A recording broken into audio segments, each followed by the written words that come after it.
এরপরে যদি কখনো অন্যায়ভাবে কোনো বাংলাদেশিকে হত্যা করা হয়, আন্তর্জাতিকভাবে এটার ব্যবস্থা করা হবে ইনশাআল্লাহ।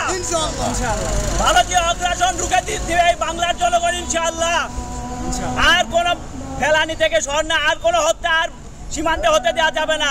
এরপরে কোনো হত্যা হলে বাংলার জনগণ রুখে দেবে, সব ষড়যন্ত্র আন্তর্জাতিক ষড়যন্ত্র রুখে দেবে।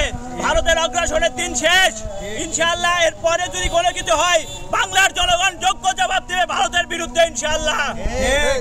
আমরা ছাত্র সমাজ এর তীব্র নিন্দা জানাই। আমার বোন স্বর্ণা দাসকে কেন হত্যা করা হয়েছিল, এর আন্তর্জাতিকভাবে সমস্যার সমাধান চাই। আমি সরকারকে বলতে চাই যত দ্রুত সম্ভব আন্তর্জাতিকভাবে এটার সমাধান করুন, সুস্থ সমাধান করুন।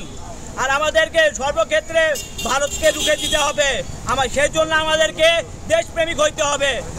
ভারতীয় পণ্য বয়কট করতে হবে, দেশে কোয়ালিটি পণ্য আমাদের তৈরি করতে হবে। ডাক্তার ভাইদেরকে বলি আপনারা বেশি বেশি ঔষধ দেওয়া বাদ দিয়ে, অপারেশনের চিন্তা বাদ দিয়ে দেশপ্রেমিক ডাক্তার হন, যাতে আমাদেরকে ভারতে গিয়ে অপারেশন করতে না হয়।